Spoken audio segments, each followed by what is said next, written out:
Vous faites peut-être l'erreur qui vous empêche de devenir rentable et ça sans même vous en rendre compte. On vous a appris le trading à l'envers, des setups, des indicateurs mais sans vraie structure. Résultat, vous stagnez. Le vrai blocage chez un trader qui n'est pas encore rentable, c'est tout simplement le manque de méthode claire et logique. Moi aussi j'ai galéré et ça jusqu'à ce que j'arrive à construire mon système que j'utilise aujourd'hui après plusieurs années. Et c'est ce qui m'a permis de passer de 0 à 100 000 euros à seulement 20 ans. Dans cette vidéo, je vous montre exactement comment. Pas de blabla, pas d'histoire floue, juste du concret avec des actions simples à appliquer dès la fin de cette vidéo. Si vous êtes ambitieux mais que vous êtes perdu, cette vidéo peut clairement changer la donne. Et je sais qu'en regardant cette vidéo de 10-15 minutes, vous me donnez la ressource que vous avez de plus précieux, c'est-à-dire votre temps. Et ça, je vous en suis infiniment reconnaissant. Ok? Merci pour votre confiance et je suis persuadé que si vous cherchez à avoir des résultats en trading, cette vidéo pourra clairement vous aider. Alors prenez ces 10-15 minutes pour changer votre façon de trader et enfin atteindre une rentabilité. Allez, on rentre directement dans le vif du sujet. Donc ici, je vous ai préparé, comme la vidéo précédente, en fait, je vous ai tout simplement affiché mes comptes avec du coup les 100 000 euros générés. Donc évidemment, je me suis diversifié, je ne mets pas tout en compte en banque forcément en étant investisseur aussi sur le côté. J'ai de la crypto, j'ai de la bourse, etc. etc. Donc c'est pour ça que je sais que je suis totalement légitime à vous partager ma stratégie aujourd'hui. C'est une stratégie que j'ai appliquée à la lettre et vous allez voir juste après avec le journal de trading que la méthode a clairement porté ses fruits. Ok, donc vous n'avez plus qu'à l'appliquer et vous aurez aussi des résultats, j'en suis intimement convaincu. Bref, passons directement dans le vif du sujet. Donc ici, vous allez voir que je vous ai préparé du coup le journal de trading. Ok, je vais zoomer un peu plus dessus. Donc voilà, vous pouvez voir du coup tous les trades qui ont pu être répertoriés du coup dans mon journal de trading. Donc voilà, vous pouvez voir qu'on n'a pas pris tant de stop loss que ça. Donc là, on a 1, 2, 3, 4, 5 stop loss. 2, 3 BE à mon avis et il doit y avoir des stop wins qui doivent traîner à gauche à droite. Donc voilà, là on peut voir que du coup j'ai fait sur un échantillon de 30 trades. Je sais que c'est pas énorme mais j'ai pas que ce journal là, clairement je peux vous en montrer des dizaines des journaux de trading. Donc ici on peut clairement voir que la méthode nous a généré 87 400 euros en moyenne et j'arrondis avec ces stratégies là tout simplement. Donc j'inventerai, ce n'est pas des chiffres que j'ai inventés, ok.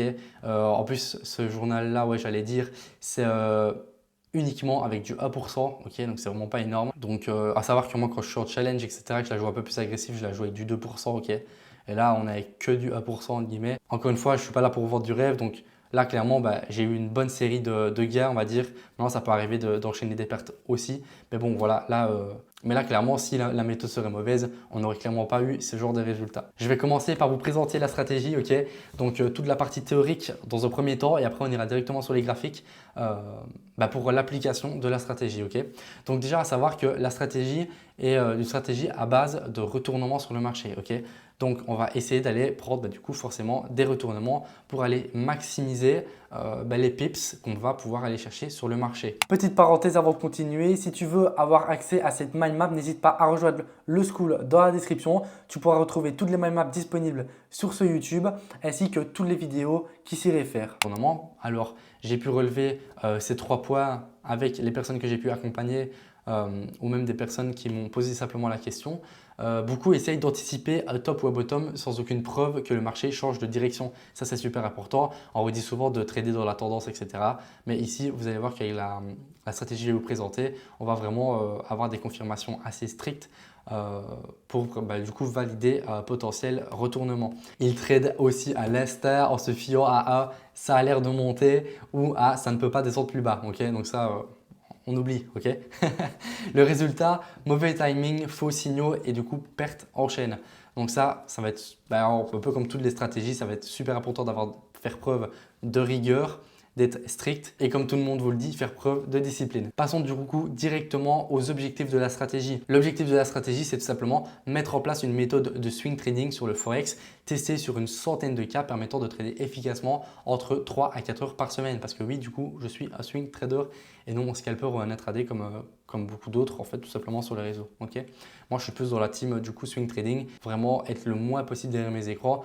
Du coup, pour pouvoir faire d'autres choses sur le côté, avoir d'autres business, etc. Le but n'est pas de rester scotché aux écrans comme dans un job classique. Le trading, c'est un levier de liberté. Tu apprends à maîtriser un système rentable qui te permet de générer des résultats sans sacrifier ton temps.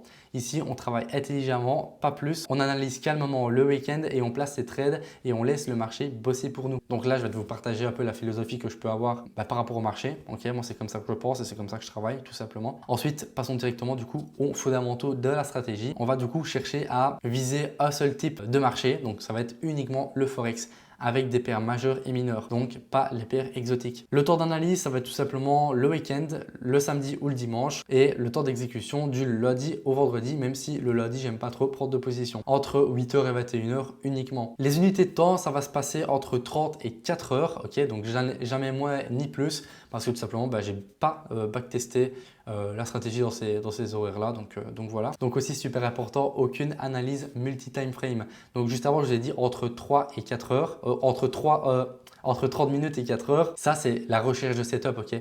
Donc si vous avez trouvé un setup par exemple en 2 heures, ne faites pas du multi-time frame pour vous dire ok, je rentre en 15 minutes, je sors en 15 minutes.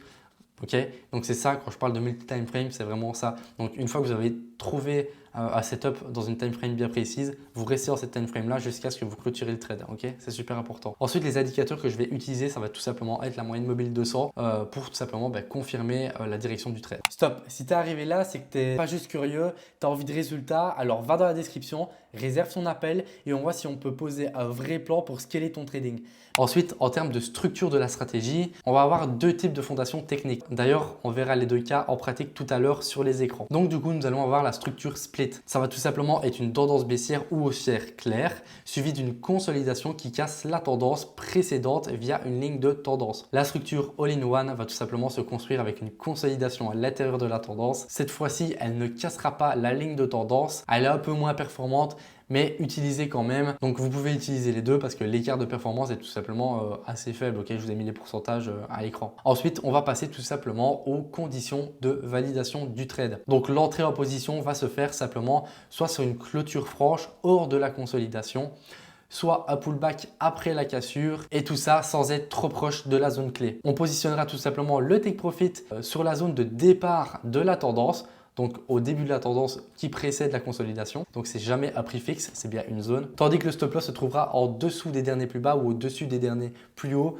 selon la configuration qu'on va avoir sur l'écran. C'est vraiment super important. D'ailleurs, pas de manière inutile, ok, on peut clairement les éviter. Donc essayez de toujours laisser de l'espace et laisser de l'air au marché pour qu'il puisse simplement fluctuer librement. Okay. Et petite confirmation en plus, on attendra d'avoir un ratio minimum de 2,5. En dessous, on annulera tout simplement le trade. Ensuite, passons directement au plan de trading et le money management. Donc, si vous décidez de trader la stratégie en fonds propres, voici mes recommandations. Le risque par trade sera de 1%.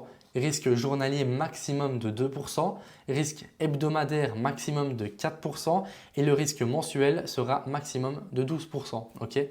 Si par contre vous tradez en propre firme, il faudra tout simplement adapter selon la limite autorisée. Ce sera généralement 10% cumulé et 5% de manière quotidienne. Okay. Et pour finir la théorie, passons directement au trade management, okay, donc qui permet de manager ses positions. Okay. Donc premièrement, on va venir tracer des zones clés entre le prix d'entrée et le take profit.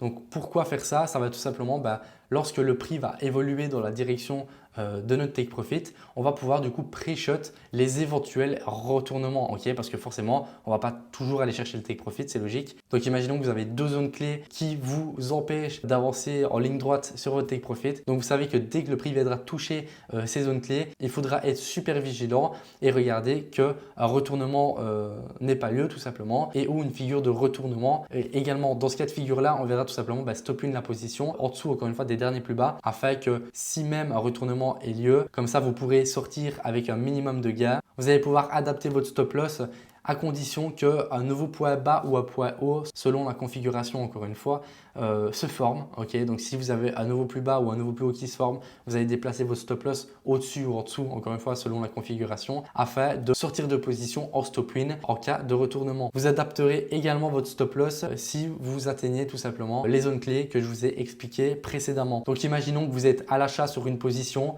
et que la zone clé se trouve aux alentours des 2000 $ et que vous êtes encore une fois à l'achat, vous viendrez tout simplement déplacer votre stop loss en dessous de cette fameuse zone clé des 2000 $. Comme ça, si le prix vient casser les 2000 $, vous ressortirez avec un minimum de gain et pas simplement sortir avec un BE sans avancer sur le compte. Pour cette stratégie, il n'y aura donc pas de clôture partielle car je n'ai tout simplement jamais backtesté cette stratégie.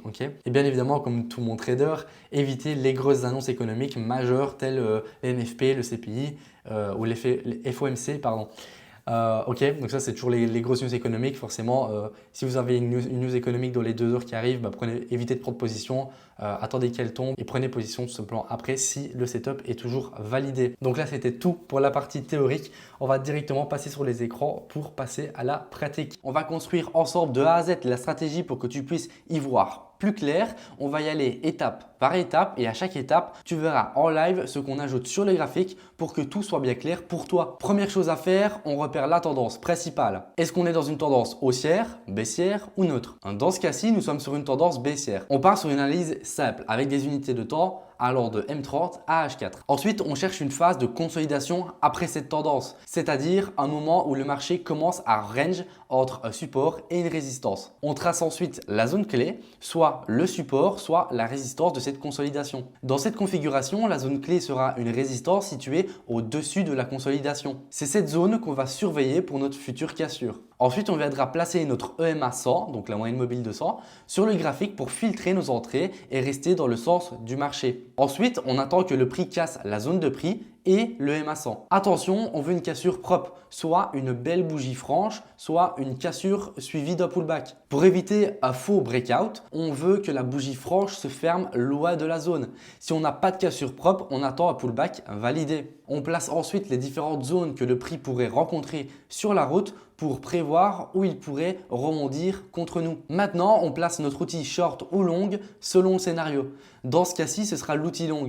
On ajuste notre position pour obtenir un ratio risque-récompense minimum de 2,5 et ça en plaçant premièrement le take profit au début de la structure de la tendance précédente, tandis que le stop loss est placé juste sous ou au-dessus du dernier plus bas ou plus haut. Selon le scénario, encore une fois, dans ce cas-ci, nous viendrons le placer en dessous du dernier plus bas. Et avant d'entrer, je m'assure que tous les critères sont validés. J'entends par là la tendance, la consolidation, la zone de prix, une cassure propre ainsi qu'un risque-récompense respecté. Une fois en position, on manage le trade en mode agressif. À chaque passage d'une zone clé, donc des zones de support et résistance placées juste avant, je déplace ainsi mon stop loss juste en dessous ou au-dessus selon le scénario. Ici, ce sera juste en dessous de la dernière zone franchie jusqu'à atteindre le take profit. Voilà comment construire un setup ultra solide, cadré avec la structure split. Avec cette méthode, tu maximises tes chances de succès tout en ayant un plan clair de A à Z. C'est parti pour la partie pratique de la structure All-in-One. On va construire ensemble de A à Z la stratégie pour que tu puisses y voir encore une fois plus clair. Première chose à faire, on repère la tendance principale. Est-ce qu'on est dans une tendance haussière, baissière ou neutre? Ici, nous sommes encore une fois sur une tendance baissière. On analyse encore une fois entre les time frames M30 et H4 pour avoir assez de recul. Cette fois-ci, la consolidation se trouve à l'intérieur de la tendance. C'est un ralentissement dans le mouvement principal entre un support et une résistance. On trace la zone clé sur la consolidation. Ici, ce sera une résistance au-dessus de la consolidation. C'est cette zone qu'on va surveiller pour notre future cassure. Encore une fois, on ajoute le MA 100, donc la moyenne mobile de 100, pour filtrer nos entrées et confirmer la direction principale. Étape 5, cette fois, ce ne sera pas seulement la consolidation qu'on veut casser, il faut impérativement que le prix casse également la tendance pour valider notre setup, soit avec une bougie franche, soit avec une cassure suivie d'un pullback. Pour éviter un faux breakout, on veut une bougie franche qui se ferme loin de la zone ou un pullback validé. On place les prochaines zones que le prix pourrait rencontrer pour anticiper les rebonds contre nous et à la suite de ça, on place notre outil short ou long selon le scénario. Ici, encore une fois, ce sera un outil long. On ajuste notre position pour obtenir un ratio risque-récompense minimum de 2,5. Encore une fois, avec le même positionnement du take profit placé au début de la structure de la tendance précédente, tandis que le stop loss, lui, sera placé sous le dernier plus bas puisque nous partons sur un scénario haussier. Avant d'entrer, je m'assure encore une fois que tous les critères sont validés. Tendance avec cette fois-ci une consolidation interne, cassure de la tendance et risque-récompense respecté. Une fois en position, on manage encore une fois agressivement. À chaque franchissement d'une zone, on déplace encore une fois notre stop loss juste en dessous de celle-ci. Encore une fois dans ce scénario bien précis. Jusqu'à atteindre le take profit. Bon, si tu es encore là à ce stade de la vidéo, c'est probablement parce que tu sais que je peux t'aider. Et c'est exactement pour ça que je fais ce type de contenu. Je parle uniquement à ceux qui sont déjà un minimum qualifiés, qui ont testé, galéré, mais qui veulent vraiment aller chercher du résultat. Donc, si tu as déjà mis les mains dans le trading, que tu as un peu d'expérience et que tu es prêt à structurer les choses pour passer à un vrai cap, clique dans la description, réserve un appel avec moi, on construit ensemble ton plan d'action et tu repars avec une direction claire. Et si tu n'es pas prêt, t'inquiète pas, cette vidéo va rester là, tu sauras où me trouver quand tu le seras. Sur ce, j'espère que cette vidéo vous aura plu et moi je vous dis tchuss, à la prochaine.